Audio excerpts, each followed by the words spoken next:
Omnilingual by H. Beam Piper. Part 1. Martha Dane paused, looking up at the purple-tinged copper sky. The wind had shifted since noon, while she had been inside, and the dust storm that was sweeping the high deserts to the east was now blowing out over Syrtis. The sun, magnified by the haze, was a gorgeous magenta ball, as large as the sun of Terra, at which she could look directly. Tonight, some of that dust would come sifting down from the upper atmosphere to add another film to what had been burying the city for the last 50,000 years. The red loess lay over everything, covering the streets and the open spaces of park and plaza, hiding the small houses that had been crushed and pressed flat under it, and the rubble that had come down from the tall buildings when the roofs had caved in and walls had toppled outward. Here, where she stood, the ancient streets were 100 to 150 feet below the surface. The breach they had made in the wall of the building behind her had opened into the 6th story. She could look down on the cluster of prefabricated huts and sheds, on the brush-grown flat that had been the waterfront, when this place had been a seaport on the ocean that was now Syrtis Depression. Already the bright metal was thinly coated with red dust. She thought again of what clearing this city would mean, in terms of time and labor, of people and supplies and equipment brought across 50 million miles of space. They'd have to use machinery. There was no other way it could be done. Bulldozers and power shovels and drag lines. They were fast, but they were rough and indiscriminate. She remembered the digs around Harappa and Mohenjo-Daro in the Indus Valley, and the careful, patient native laborers, the painstaking foremen, the pickmen and spademen, the long files of basketmen carrying away the earth. Slow and primitive as the civilization whose ruins they were uncovering, yes, but she could count on the fingers of one hand the times one of her pickmen had damaged a valuable object in the ground. If it hadn't been for the underpaid and uncomplaining native laborer, archaeology would still be back where Winkleman had found it.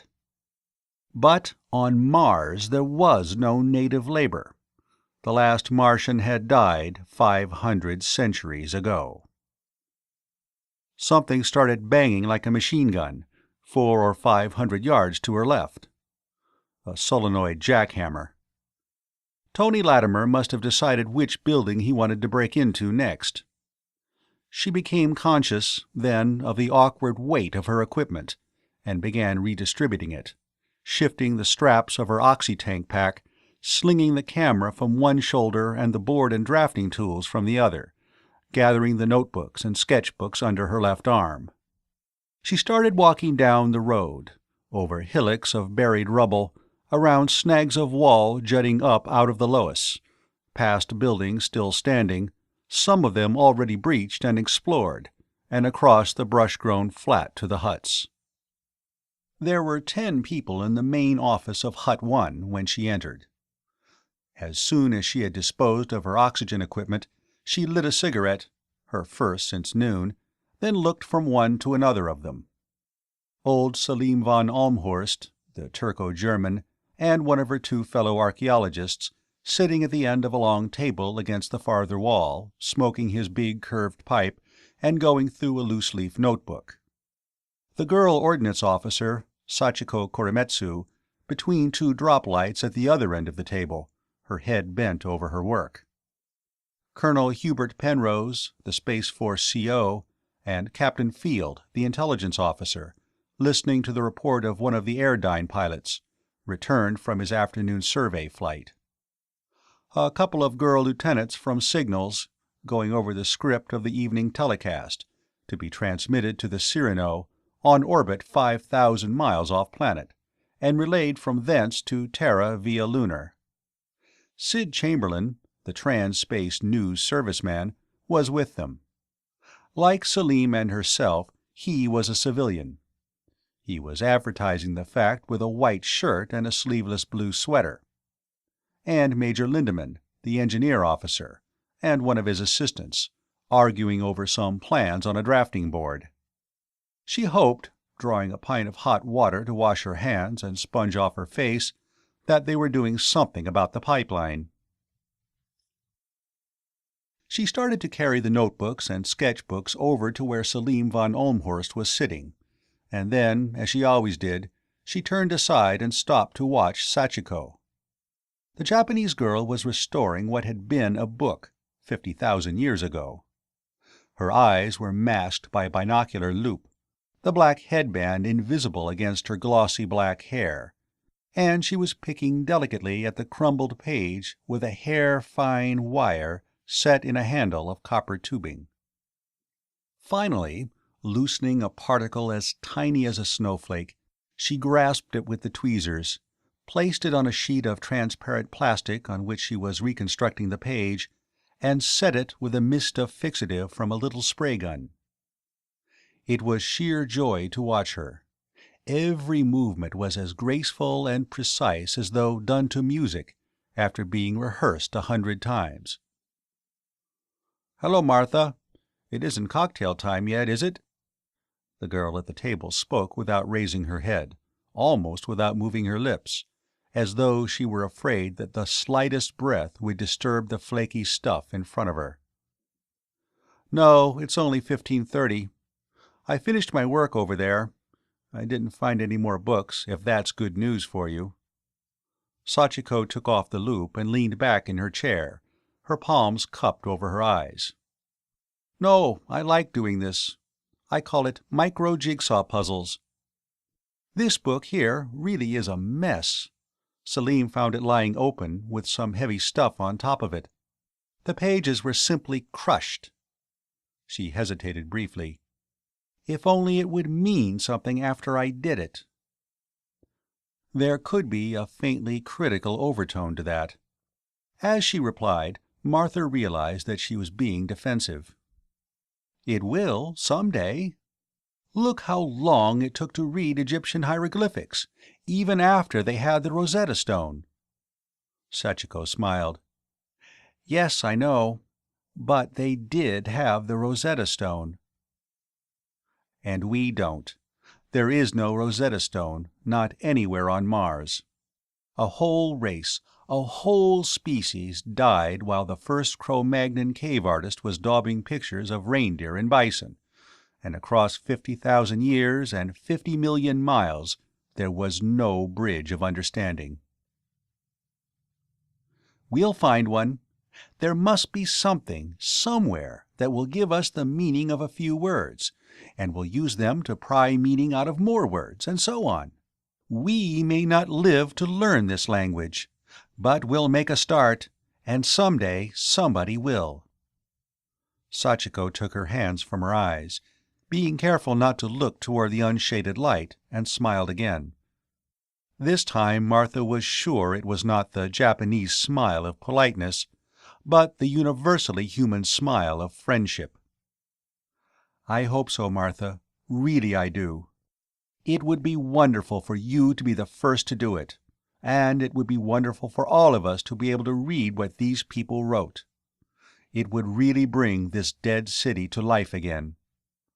The smile faded slowly.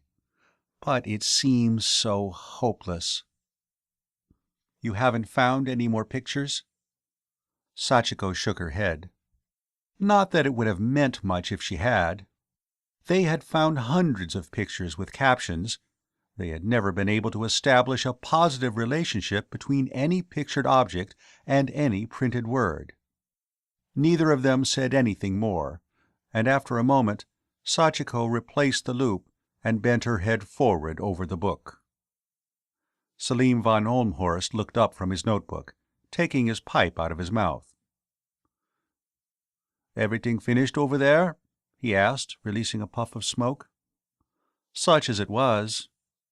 She laid the notebooks and sketches on the table. "Captain Jiquel started air-sealing the building from the 5th floor down, with an entrance on the 6th. He'll start putting in oxygen generators as soon as that's done. I have everything cleared up where he'll be working." Colonel Penrose looked up quickly, as though making a mental note to attend to something later. Then he returned his attention to the pilot, who was pointing out something on a map. Von Olmhorst nodded. "There wasn't much to it at that," he agreed. "Do you know which building Tony has decided to enter next?" "The tall one with the conical thing, like a candle extinguisher on top, I think. I heard him drilling for the blasting shots over that way." "Well, I hope it turns out to be one that was occupied up to the end." The last one hadn't. It had been stripped of its contents and fittings, a piece of this and a bit of that, haphazardly, apparently, over a long period of time, until it had been almost gutted. For centuries, as it had died, this city had been consuming itself by a process of auto-cannibalism. She said something to that effect. "Yes, we always find that. Except, of course, at places like Pompeii. Have you seen any of the other Roman cities in Italy?" he asked. "Minturnae, for instance. First the inhabitants tore down this to repair that, and then, after they had vacated the city, other people came along and tore down what was left, and burned the stones for lime, or crushed them to mend roads, till there was nothing left but the foundation traces. That's where we are fortunate. This is one of the places where the Martian race perished, and there were no barbarians to come later and destroy what they had left." He puffed slowly at his pipe. "Some of these days, Martha, we are going to break into one of these buildings and find that it was one in which the last of these people died. Then we will learn the story of the end of this civilization. And if we learn to read their language, we'll learn the whole story, not just the obituary." She hesitated, not putting the thought into words. "We'll find that sometime, Selim," she said, then looked at her watch. "I'm going to get some more work done on my lists before dinner." For an instant the old man's face stiffened in disapproval. He started to say something, thought better of it, and put his pipe back into his mouth.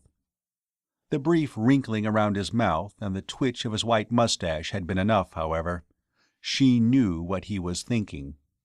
She was wasting time and effort, he believed. Time and effort belonging not to herself, but to the expedition. He could be right, too, she realized. But he had to be wrong. There had to be a way to do it.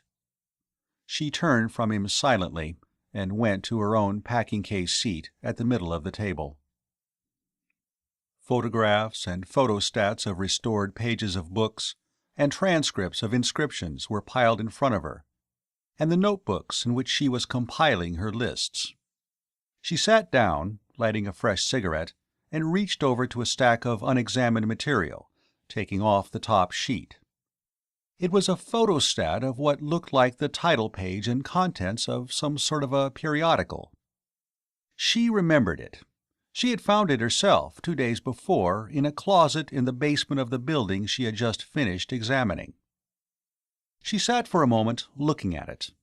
It was readable, in the sense that she had set up a purely arbitrary but consistently pronounceable system of phonetic values for the letters.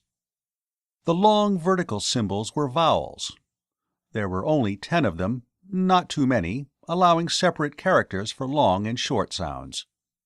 There were 20 of the short horizontal letters, which meant that sounds like NG or CH or SH were single letters. The odds were millions to 1 against her system being anything like the original sound of the language. But she had listed several thousand Martian words, and she could pronounce all of them. And that was as far as it went. She could pronounce between 3,000 and 4,000 Martian words, and she couldn't assign a meaning to one of them. Selim von Olmhorst believed that she never would. So did Tony Latimer, and he was a great less reticent about saying so. So, she was sure, did Sachiko Koremitsu. There were times, now and then, when she began to be afraid that they were right. The letters on the page in front of her began squirming and dancing, slender vowels with fat little consonants. They did that now every night in her dreams. And there were other dreams, in which she read them as easily as English. Waking, she would try desperately and vainly to remember. She blinked and looked away from the photostated page. When she looked back, the letters were behaving themselves again. There were 3 words at the top of the page, over and underlined, which seemed to be the Martian method of capitalization. Mastharnarvard Tadavas Sornhulva. She pronounced them mentally, leafing through her notebooks to see if she had encountered them before and in what contexts. All 3 were listed. In addition, Masthar was a fairly common word, and so was Norvad, and so was Nor, but Vod was a suffix, and nothing but a suffix. Davas was a word, too, and Ta was a common prefix. Sorn and Hulva were both common words. This language, she had long ago decided, must be something like German. When the Martians had needed a new word, they had just pasted a couple of existing words together. It would probably turn out to be a grammatical horror. But they had published magazines, and one of them had been called Mastharnavard Tadavas Sornhulva. She wondered if it had been something like the Quarterly Archaeological Review, or something more on the order of Sexy Stories. A smaller line under the title was plainly the issue number and date. Enough things had been found numbered in series to enable her to identify the numerals and determine that a decimal system of numeration had been used. This was the 1,754th issue for Doma, 14837. Then Doma must be the name of one of the Martian months. The word had turned up several times before. She found herself puffing furiously on her cigarette as she leafed through notebooks and piles of already examined material. Sachiko was speaking to somebody, and a chair scraped at the end of the table. She raised her head to see a big man with red hair and a red face, in Space Force green, with the single star of a major on his shoulder, sitting down. Ivan Fitzgerald, the medic. He was lifting weights from a book similar to the one the girl ordnance officer was restoring. "Haven't had time lately," he was saying in reply to Sachiko's question. "The Finchley girl's still down with whatever it is she has, and it's something I haven't been able to diagnose yet. And I've been checking on bacteria cultures, and in what spare time I have, I've been dissecting specimens for Bill Chandler. Bill's finally found a mammal. Looks like a lizard, and it's only 4 inches long, but it's a real, warm-blooded, gamogenetic, placental, viviparous mammal. Burrows and seems to live on what pass for insects here." "Is there enough oxygen for anything like that?" Sachiko was asking. "Seems to be, close to the ground." Fitzgerald got the headband of his loupe adjusted and pulled it down over his eyes. "He found this thing in a ravine down on the sea bottom. Ha! This page seems to be intact. Now if I can get it out all in one piece—" He went on talking inaudibly to himself, lifting the page a little at a time and sliding one of the transparent plastic sheets under it, working with minute delicacy. Not the delicacy of the Japanese girl's small hands, moving like the paws of a cat washing her face, but like a steam hammer cracking a peanut. Field archaeology requires a certain delicacy of touch, too, but Martha watched the pair of them with envious admiration. Then she turned back to her own work, finishing the table of contents. The next page was the beginning of the first article listed. Many of the words were unfamiliar. She had the impression that this must be some kind of scientific or technical journal. That could be because such publications made up the bulk of her own periodical reading. She doubted if it were fiction. The paragraphs had a solid, factual look, At length, Ivan Fitzgerald gave a short, explosive grunt. "Ha! Got it." She looked up. He had detached the page and was cementing another plastic sheet onto it. "Any pictures?" she asked. "None on this side. Wait a moment." He turned the sheet. "None on this side, either." He sprayed another sheet of plastic to sandwich the page, then picked up his pipe and relighted it. "I get fun out of this, and it's good practice for my hands, so don't think I'm complaining," he said. "But, Martha, do you honestly think anybody's ever going to get anything out of this?" Sachiko held up a scrap of the silicone plastic the Martians had used for paper with her tweezers. It was almost an inch square. "Look, 3 whole words on this piece," she crowed. "Ivan, you took the easy book." Fitzgerald wasn't being sidetracked. "This stuff's absolutely meaningless," he continued. "It had a meaning 50,000 years ago, when it was written, but it has none at all now." She shook her head. "Meaning isn't something that evaporates with time," she argued. "It has just as much meaning now as it ever had. We just haven't learned how to decipher it." "That seems like a pretty pointless distinction," Selim von Ohlmhorst joined the conversation.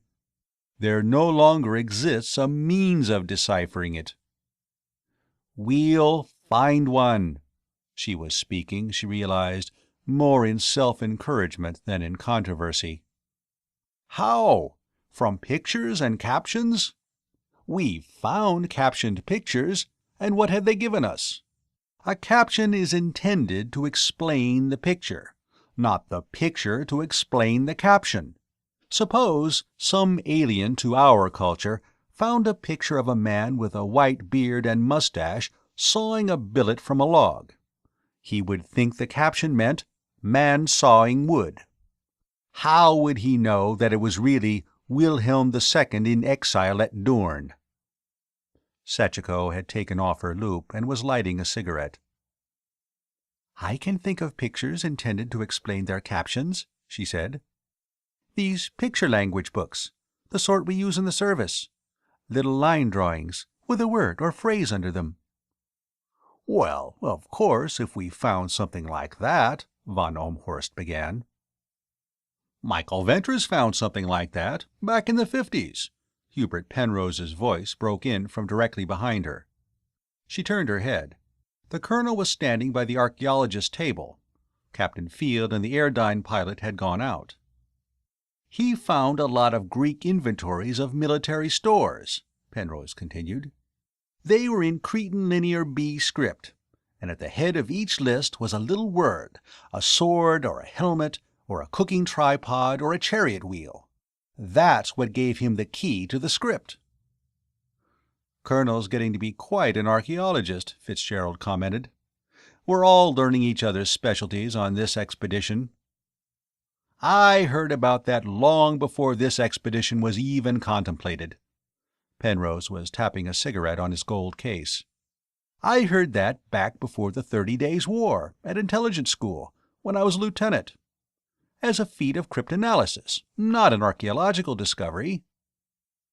"Yes, cryptanalysis," von Ohlmhorst pounced. "The reading of a known language in an unknown form of writing. Ventris's lists were in the known language, Greek.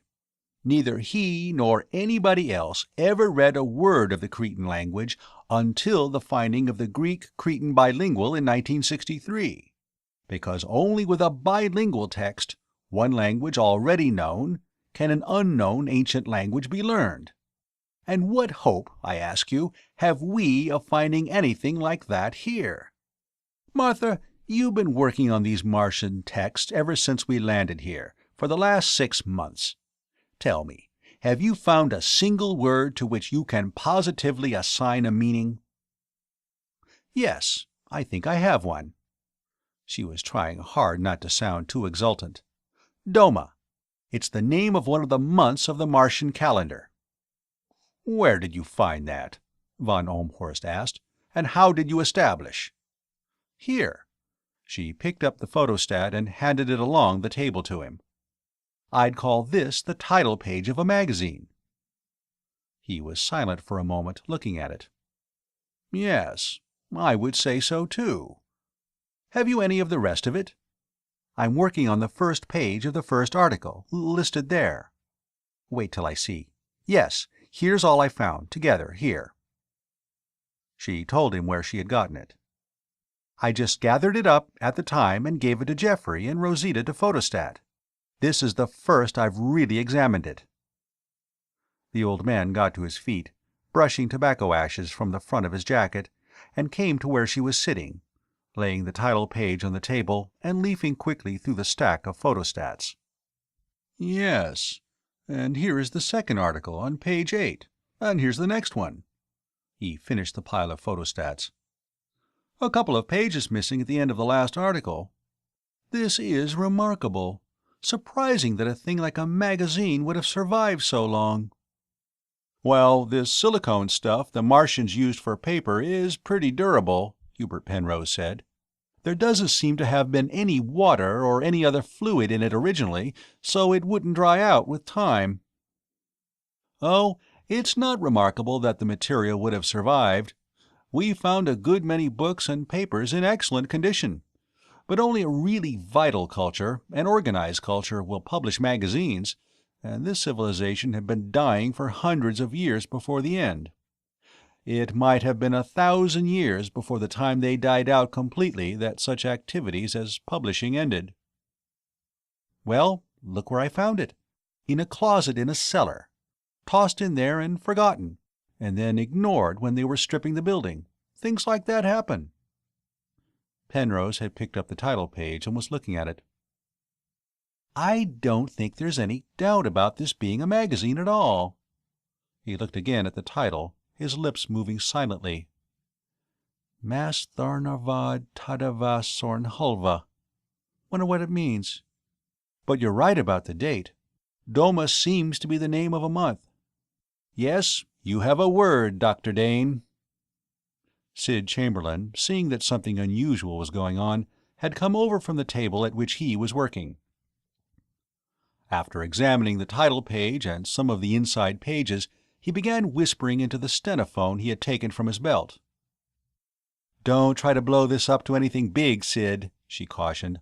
"All we have is the name of a month, and Lord only knows how long it'll be till we even find out which month it was." "Well, it's a start, isn't it?" Penrose argued. "Grotefend only had the word for king when he started reading Persian cuneiform." "But I don't have the word for month. Just the name of a month. Everybody knew the names of the Persian kings long before Grotefend." "That's not the story," Chamberlain said.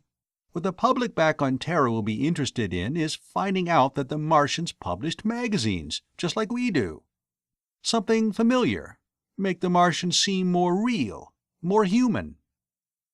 3 men had come in and were removing their masks and helmets and oxytanks and peeling out of their quilted coveralls. 2 were Space Force lieutenants. The third was a youngish civilian with close-cropped blonde hair in a checked woolen shirt. Tony Latimer and his helpers.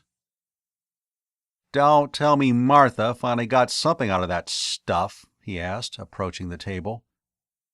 He might have been commenting on the antics of the village half-wit from his tone. "Yes, the name of one of the Martian months," Hubert Penrose went on to explain, showing the photostat. Tony Latimer looked at it. Tony Latimer took it, glanced at it, and dropped it on the table. "Sounds plausible, of course, but just an assumption. That word may not be the name of a month at all. Could mean published, or authorized, or copyrighted, or anything like that. Fact is, I don't think it's any more than a wild guess that that thing's anything like a periodical." He dismissed the subject and returned to Penrose. "I picked out the next building to enter, that tall one with the conical thing on top. It ought to be in pretty good shape inside. The conical top wouldn't allow dust to accumulate, and from the outside nothing seems to be caved in or crushed. Ground level's higher than the other one, about the 7th floor. I found a good place and drilled for the shots. Tomorrow I'll blast a hole in it, and if you can spare some people to help, we can start exploring it right away." "Yes, of course, Dr. Latimer.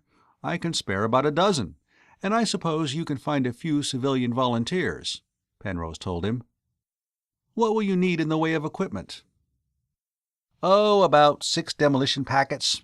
They can all be shot together, and the usual thing in the way of lights and breaking and digging tools, and climbing equipment in case we run into broken or doubtful stairways.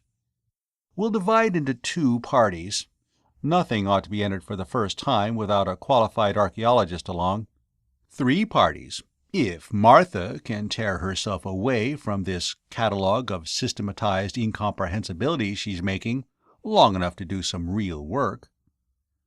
She felt her chest tighten and her face become stiff. She was pressing her lips together to lock in a furious retort when Hubert Penrose answered for her. "Dr. Dane's been doing as much work and as important work as you have," he said brusquely. "More important work, I'd be inclined to say." Von Ohlmhorst was visibly distressed. He glanced once towards Sid Chamberlain, then looking hastily away from him. Afraid of a story of dissension among archaeologists getting out. "Working on a system of pronunciation by which the Martian language could be transliterated was a most important contribution," he said. "And Martha did that almost unassisted." "Unassisted by Dr. Latimer, anyway," Penrose added. "Captain Field and Lieutenant Koremitso did some work, and I helped out a little, but 9/10 of it she did herself." "Purely arbitrary," Latimer disdained. "Why, we don't even know that the Martians could make the same kind of vocal sounds we do." "Oh, yes we do," Ivan Fitzgerald contradicted, safe on his own ground. "I haven't seen any actual Martian skulls. These people seem to have been very tidy about disposing of their dead. But from statues and busts and pictures I've seen, I'd say that their vocal organs are identical with our own." "Well, grant that. And grant that it's going to be impressive to rattle off the names of Martian notables whose statues we find, and that if we're ever able to attribute any place names, they'll sound a lot better than this horse doctor's Latin the old astronomer splashed all over the map of Mars," Latimer said. "What I object to is her wasting time on this stuff, of which nobody will ever be able to read a word if she fiddles around with those lists till there's another 100 feet of Lois on this city, when there's so much real work to be done, and we're as short-handed as we are." That was the first time that had come out in just so many words. She was glad Latimer had said it and not Selim von Ohlmhorst. "What you mean," she retorted, "is that it doesn't have the publicity value that digging up statues has." For an instant she could see that the shot had scored. Then Latimer, with a side glance at Chamberlain, answered, "What I mean is that you're trying to find something that any archaeologist, yourself included, should know doesn't exist. I don't object to your gambling your professional reputation and making a laughingstock of yourself. What I object to is that the blunders of one archaeologist discredit the whole subject in the eyes of the public." That seemed to be what worried Latimer most. She was framing a reply when the communication outlet whistled shrilly and then squawked. "Cocktail time! 1 hour to dinner! Cocktails in the library, Hut 4. The library, which was also lounge, recreation room, and general gathering place, was already crowded. Most of the crowd was at the long table topped with sheets of glass-like plastic that had been wall panels out of one of the ruined buildings. She poured herself what passed, here, for a martini, and carried it over to where Selim von Ohlmhorst was sitting alone. For a while they talked about the building they had just finished exploring, then drifted into reminiscences of their work on Terra, von Ohlmhorst's in Asia Minor with the Hittite Empire, and hers in Pakistan, excavating the cities of the Harappa civilization. They finished their drinks. The ingredients were plentiful, alcohol and flavoring extracts synthesized from Martian vegetation, and von Ohlmhorst took the 2 glasses to the table for refills. "You know, Martha," he said when he returned, "Tony was right about one thing. You are gambling your professional standing and reputation. It's against all archaeological experience that a language so completely dead as this one could be deciphered. There was a continuity between all the other ancient languages. By knowing Greek, Champollion learned to read Egyptian. By knowing Egyptian, Hittite was learned. That's why you and your colleagues have never been able to translate the Harappa hieroglyphics. No such continuity existed there. If you insist that this utterly dead language can be read, your reputation will suffer for it."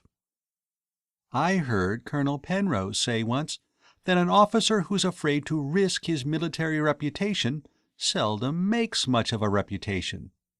It's the same with us. If we really want to find things out, we have to risk making mistakes. And I'm a lot more interested in finding things out than I am in my reputation." She glanced across the room to where Tony Latimer was sitting with Gloria Standish, talking earnestly, while Gloria sipped one of the counterfeit martinis and listened. Gloria was the leading contender for the title of Miss Mars 1996, if you liked big-bosomy blondes. But Tony would have been just as attentive to her if she looked like the Wicked Witch in The Wizard of Oz, because Gloria was the Pan-Federation telecast system commentator with the expedition. "I know you are," the old Turco-German was saying. "That's why, when they asked me to name another archaeologist for this expedition, I named you." He hadn't named Tony Latimer. Latimer had been pushed onto the expedition by his university. There had been a lot of high-level string-pulling to that. She wished she knew the whole story. She managed to keep clear of universities and university politics. All her digs had been sponsored by non-academic foundations or art museums. "You have an excellent standing, much better than my own at your age. That's why it disturbs me to see you jeopardizing it by this insistence that the Martian language can be translated. I can't, really, see how you can hope to succeed." She shrugged and drank some more of her cocktail, then lit another cigarette. It was getting tiresome to try to verbalize something she only felt. "Neither do I, now, but I will. Maybe I'll find something like the picture book Sachiko was talking about. A child's primer, maybe. Surely they had things like that. And if I don't, I'll find something else. We've only been here 6 months. I can wait the rest of my life if I have to, but I'll do it sometime." "I can't wait so long," von Ohlmhorst said. "The rest of my life will only be a few years. And when the Schiaparelli orbits in, I'll be going back to Terra on the Cyrano." "I wish you wouldn't. This is a whole new world of archaeology. Literally." "Yes." He finished the cocktail and looked at his pipe as though wondering whether to relight it so soon after dinner, then put it in his pocket. "A whole new world. But I've grown old, and it isn't for me. I've spent my life studying the Hittites. I can speak the Hittite language, though maybe King Muwatallis wouldn't be able to understand my modern Turkish accent.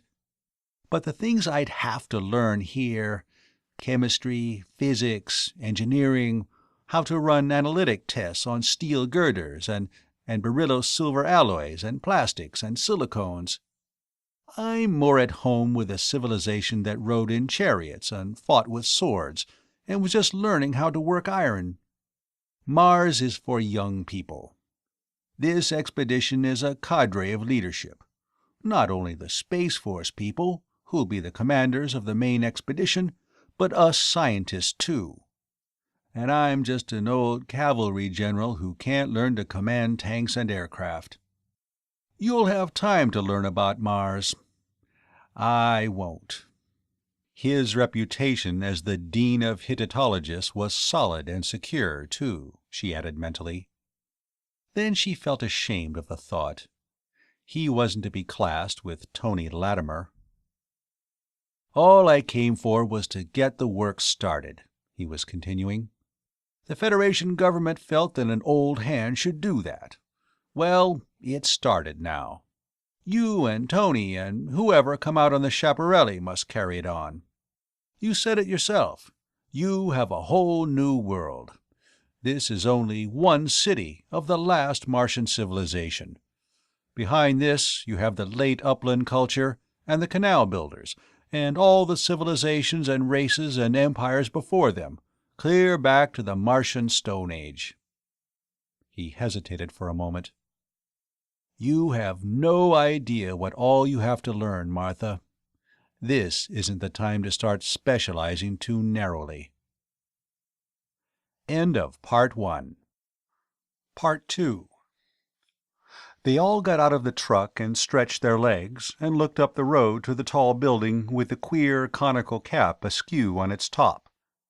The four little figures that had been busy against its wall climbed into the jeep and started back slowly, the smallest of them, Sachiko Koremitsu, paying out an electric cable behind. When it pulled up beside the truck, they climbed out. Sachiko attached the free end of the cable to a nuclear-electric battery. At once, dirty gray smoke and orange dust puffed out from the wall of the building, and a second later the multiple explosion banged. She and Tony Latimer and Major Lindemann climbed onto the truck, leaving the jeep stand by the road. When they reached the building, a satisfyingly wide breach had been blown in the wall. Latimer had placed his shots between two of the windows. They were both blown out along with the wall between, and lay unbroken on the ground. Martha remembered the first building they had entered. A Space Force officer had picked up a stone and thrown it at one of the windows, thinking that would be all they'd need to do. It had bounced back. He had drawn his pistol. They'd all carried guns then, on the principle that what they didn't know about Mars might easily hurt them, and fired 4 shots. The bullets had ricocheted, screaming thinly. There were 4 coppery smears of jacket metal on the window, and a little surface spalling. Somebody tried a rifle. The 4,000-foot-second bullet had cracked the glass-like pane without penetrating. An oxyacetylene torch had taken an hour to cut the window out. The lab crew aboard the ship were still trying to find out just what the stuff was. Tony Latimer had gone forward and was sweeping his flashlight back and forth, swearing petulantly, his voice harshened and amplified by his helmet speaker. "I thought I was blasting into a hallway. This lets us into a room. Careful, there's about a 2-foot drop to the floor, and a lot of rubble from the blast just inside." He stepped down through the breach. The others began dragging equipment out of the trucks.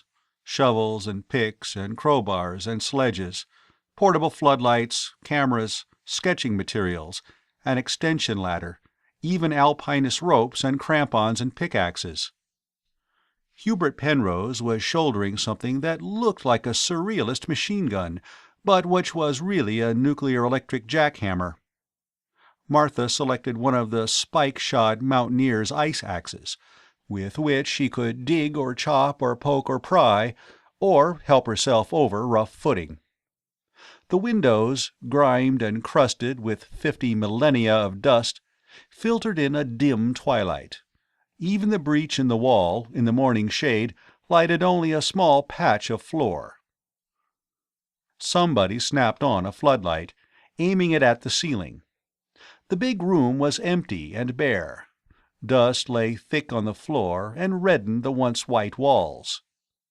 It could have been a large office, but there was nothing left in it to indicate its use. "This one's been stripped up to the 7th floor," Latimer exclaimed. "Street level'll be cleaned out completely." "Due for living quarters and shops, then," Lindemann said. "Added to the others, this'll take care of everybody on the Schiaparelli." "Seem to have been a lot of electric or electronic apparatus over along this wall," one of the Space Force officers commented. 10 or 12 electric outlets." He brushed the dusty wall with his glove, then scraped on the floor with his foot. "I can see where things were pried loose." The door, one of the double sliding things the Martians had used, was closed. Selim von Ohlmhorst tried it, but it was stuck fast. The metal latch parts had frozen together, molecule bonding itself to molecule since the door had last been closed. Hubert Penrose came over with the jackhammer, fitted a spear-point chisel into place. He set the chisel in the joint between the doors, bracing the hammer against his hip, and squeezed the trigger switch. The hammer banged briefly, like the weapon it resembled, and the doors popped a few inches apart, then stuck. Enough dust had worked into the recesses into which it was supposed to slide to block it on both sides. That was old stuff. They ran into it every time they had to force a door, and they were prepared for it. Somebody went outside and brought in a power jack, and finally one of the doors inched back into the door jamb. That was enough to get the lights and equipment through. They all passed from the room into the hallway beyond.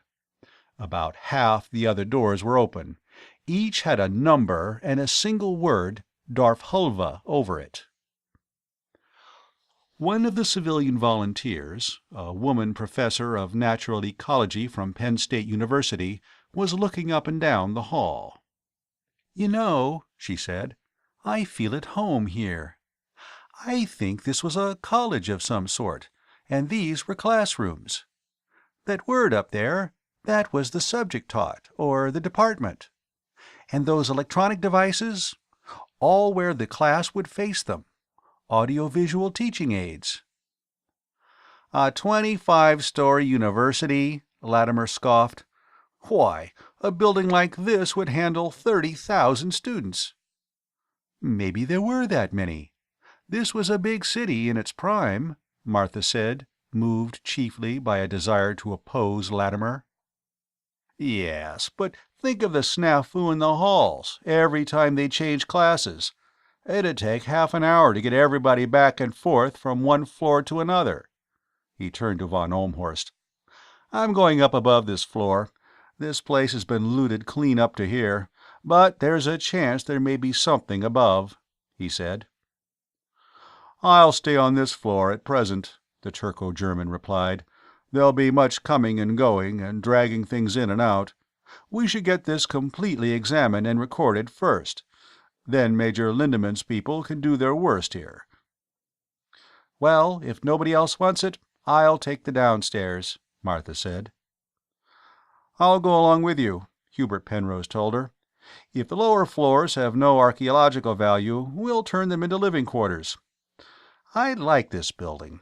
It'll give everybody room to keep out from under everybody else's feet." He looked down the hall. "We ought to find escalators at the middle."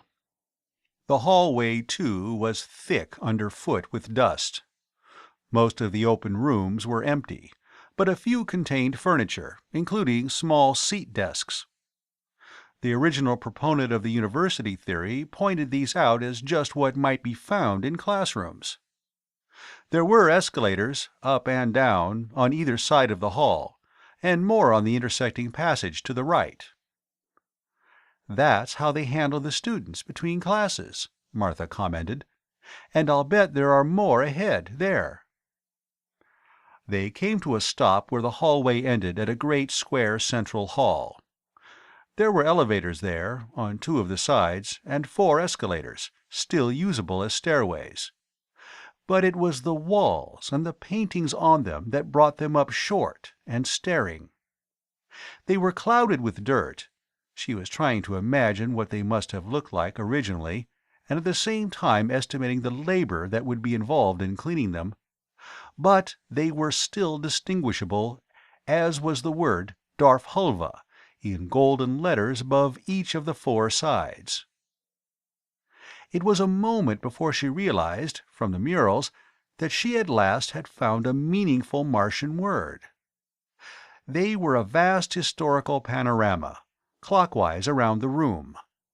A group of skin-clad savages squatting around a fire, hunters with bows and spears, carrying a carcass of an animal slightly like a pig.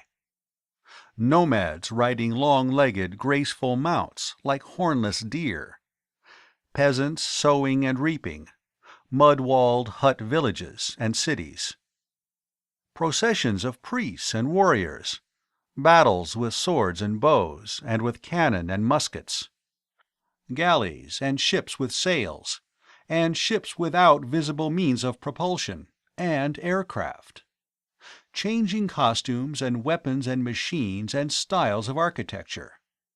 A richly fertile landscape gradually merging into barren deserts and bushlands, the time of the great planet-wide drought. The canal builders, men with machines recognizable as steam shovels and derricks, digging and quarrying and driving across the empty plains with aqueducts. More cities, seaports on the shrinking oceans, dwindling half-deserted cities, an abandoned city with 4 tiny humanoid figures and a thing like a combat car in the middle of a brush-grown plaza, they and their vehicle dwarfed by the huge lifeless buildings around them. She had not the least doubt. Darfhulva was history. "Wonderful," von Ohlmhorst was saying. "The entire history of this race. Why, if the painter depicted appropriate costumes and weapons and machines for each period, and got the architecture right, we can break the history of this planet into eras and periods and civilizations." "You can assume they're authentic. The faculty of this university would insist on authenticity in the Darfhulva history department," she said. "Yes, Darfhulva, history. And your magazine was a journal of Sornhulva," Penrose exclaimed. "You have a word, Martha." It took her an instant to realize that he had called her by her first name, and not Dr. Dane. She wasn't sure if that weren't a bigger triumph than learning a word of the Martian language. Or a more auspicious start. Alone, I suppose that hulva means something like science or knowledge or study. Combined, it would be equivalent to our ology, and Darf would mean something like past or old times or human events or chronicles. "That gives you 3 words, Martha," Sachiko jubilated. "You did it." "Let's don't go too fast," Latimer said, for once not derisively. "I'll admit that Darfhulva is the Martian word for history, as a subject of study.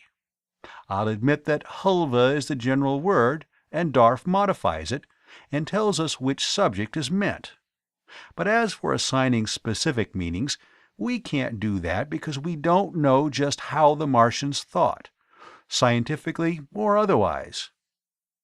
He stopped short, startled by the blue-white light that blazed as Sid Chamberlain's Cleegettes went on. When the whirring of the camera stopped, it was Chamberlain who was speaking. "This is the biggest thing yet. The whole history of Mars, Stone Age to the end, all on 4 walls. I'm taking this with the fast shutter, but we'll telecast it in slow motion, from the beginning to the end. Tony, I want you to do the voice for it. Running commentary, interpretation of each scene as it's shown. Would you do that?" Would he do that, Martha thought.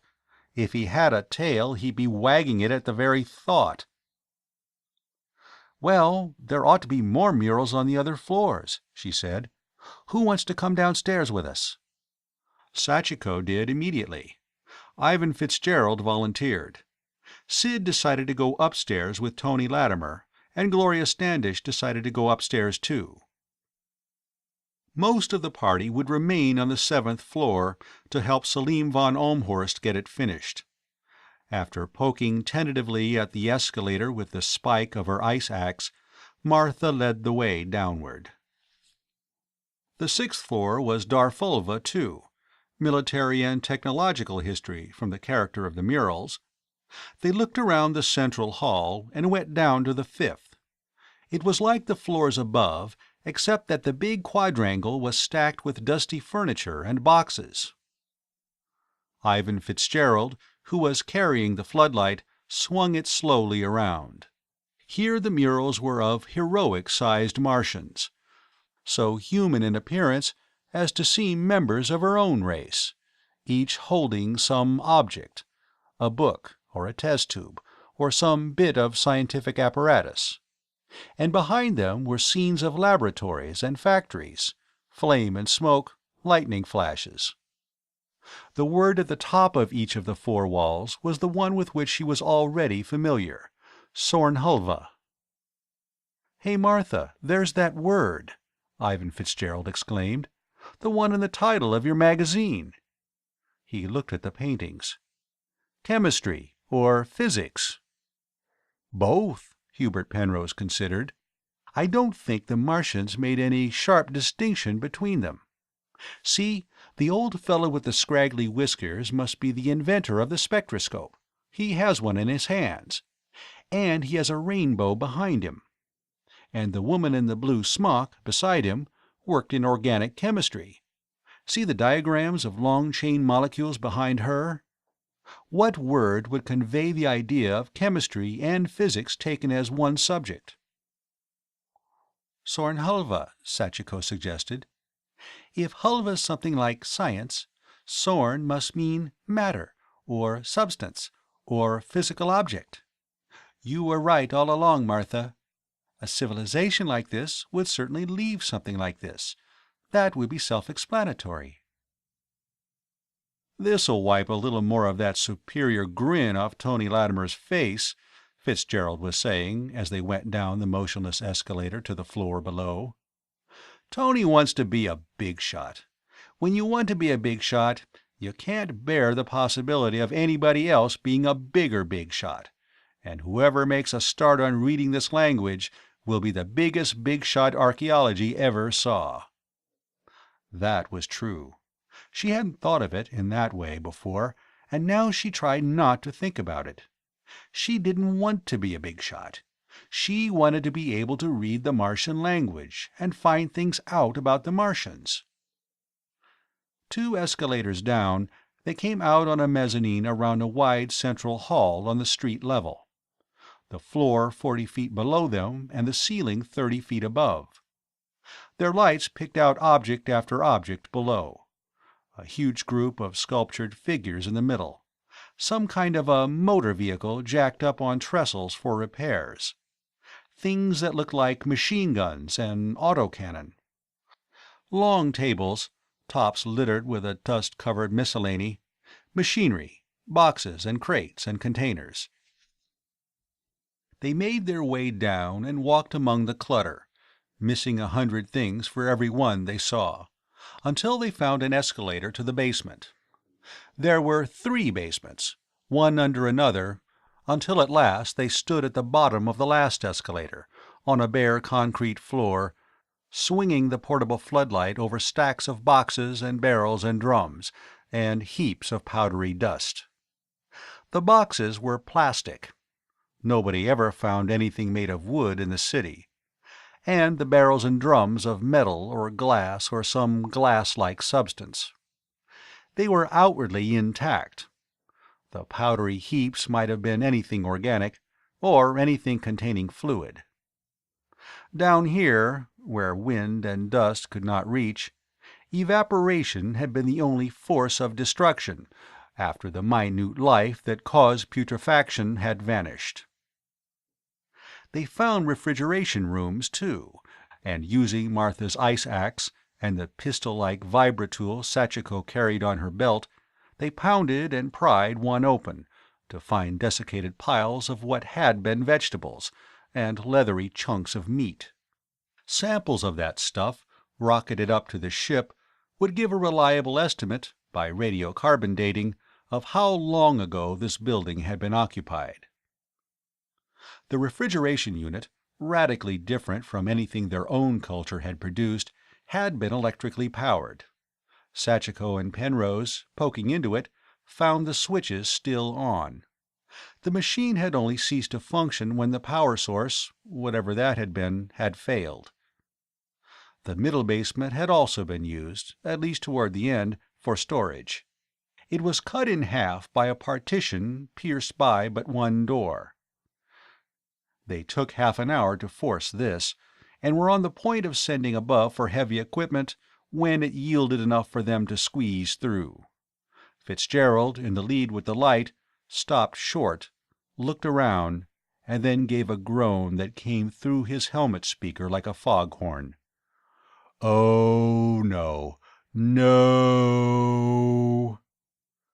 "What's the matter, Ivan?" Sachiko, entering behind him, asked anxiously. He stepped aside. "Look at it, Sachi.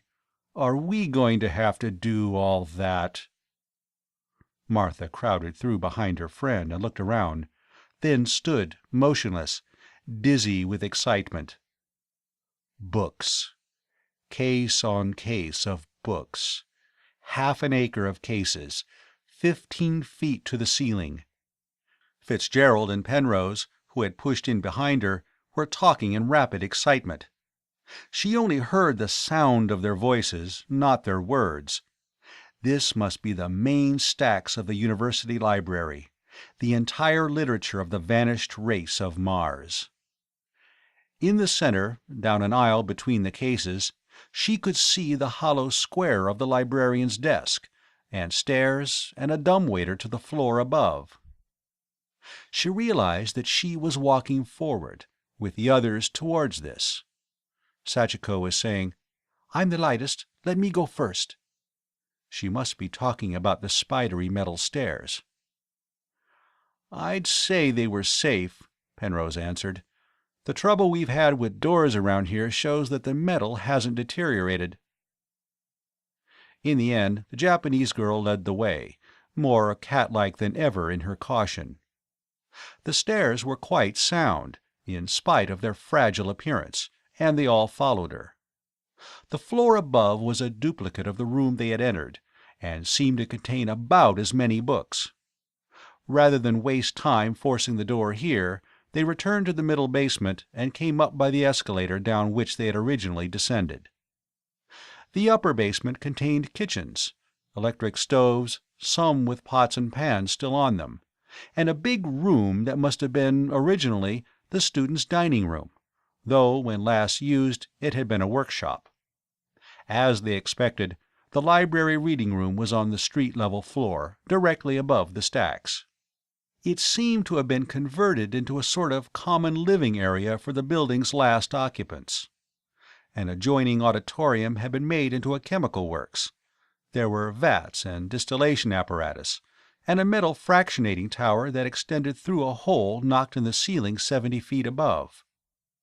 A good deal of plastic furniture of the sort they had been finding everywhere in the city was stacked about, some of it broken up, apparently for reprocessing.